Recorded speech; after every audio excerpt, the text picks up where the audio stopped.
Hello and welcome to episode 2 of Last Take. I get the last take, motherfuckers. So, anyway, it's nice to see everyone. And yes, that is my coveted 8x10 glossy of signed 8x10 glossy of from Pat Riley that I got at basketball camp. And yes, Dr. Doom is drunk. Yes, so he's a fucking lush, if you're wondering. So, anyway, another day, and Stephen A opens his mouth, and what do we get? What do we get? Today, he decided to say that he thinks LeBron's podcast with JJ is, because of the timing. Let me get it straight, because yeah, he was big on about it. He doesn't have a problem with the podcast. It's the timing of the podcast. But the podcast with JJ is the most egregious thing that he's ever seen a player do to a coach. And I'm here to remind you all that Latrell Sprewell literally exists. That man choked his coach.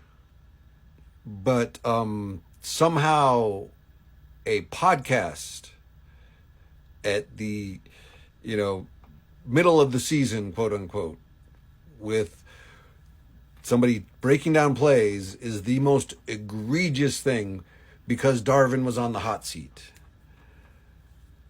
Like, you gotta be fucking kidding me. You gotta be fucking kidding me, Steven. Like, what the fuck are we even doing? I understand you don't watch a lot of games, and you barely watch a lot of your Knick games. So yeah, you're definitely not watching the Laker games. So no, I understand you don't understand what's been going on here.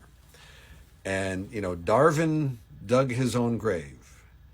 It is not like that podcast was the reason that Darvin was gone. Darvin sunk his own ship when he came out and told the fans, to stop living and dying by every goddamn game, because he's sick of it. So, hate to break it to you, Stephen, but Darvin fumbled that himself. It has nothing to do with LeBron. And, all these attacks on LeBron are just so ridiculous most of the time, because it really feels like the only reason you're attacking him is because he's, by all accounts, a pretty goddamn good dude, and you can't find anything else. So you gotta nitpick at these little bullshit, like, made up scenarios in your head a lot of times, even just as a reason to hate on him, because you can't find anything else. It's mind fucking blowing, man. And it just feels like, the other reason is that you didn't get access to LeBron.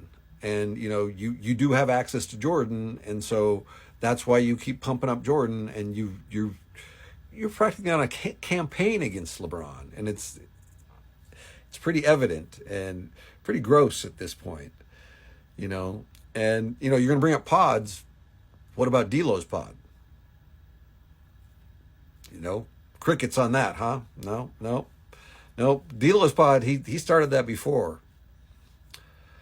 So, and a lot of, I'll admit that pod probably was, more of a response to, Darvin's coaching than the one with JJ and LeBron. But hey, let's not talk about that, are we, huh?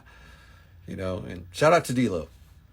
Appreciate you for being the one to, expose Darvin in a lot of ways, So, anyway. And, how about KD and the Suns? Like, they're not going to get any heat. Vogel just got canned.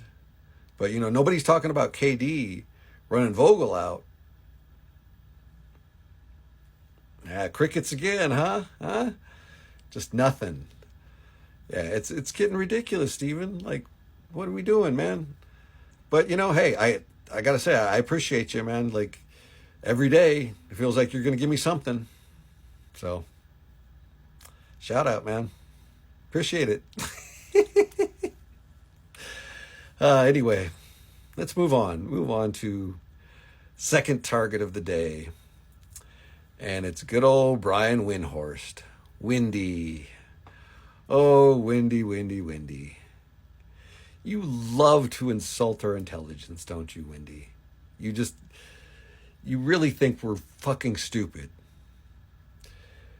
You had the nerve to come out and say that the podcast is the interview.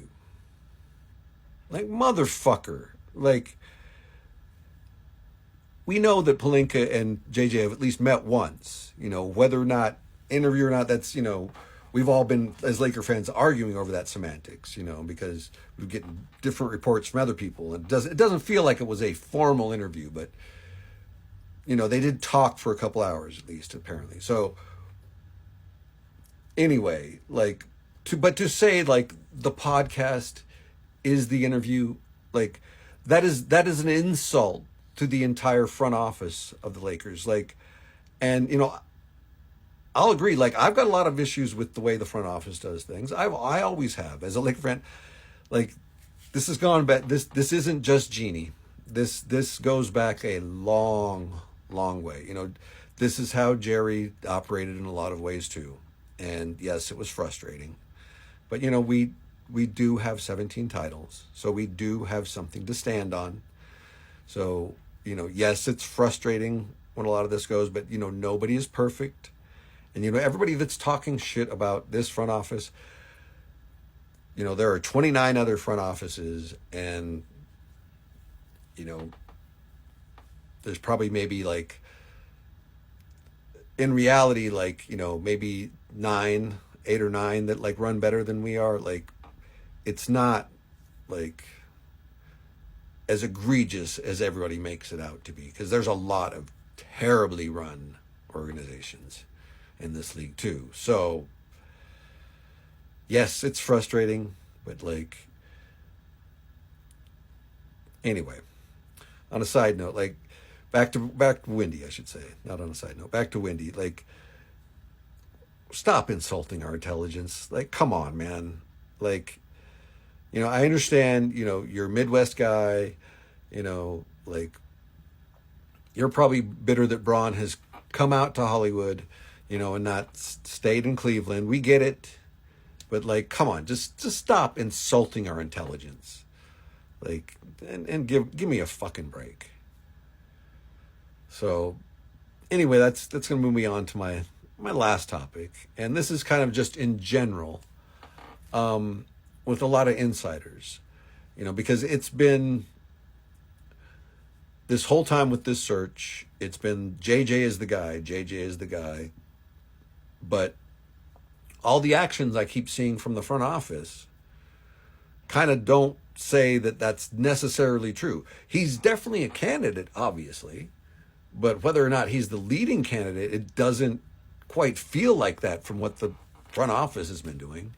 And, they even, with a lot of the latest stuff that's coming out, talking about they're really focusing on, getting an experienced coaching staff. It just, like, things aren't adding up, Now, obviously, if JJ gets hired, I'm doing these shows every night. I'll come here, I'll eat it, but, like, right now it just seems like it's a lot of bullshit and nobody knows what's going on. It feels like, only Rob and Jeannie know what's going on, and they're being pretty damn tight-lipped about it. And so a lot of people are just guessing, taking shots in the dark. So anyway, it is what it is. We'll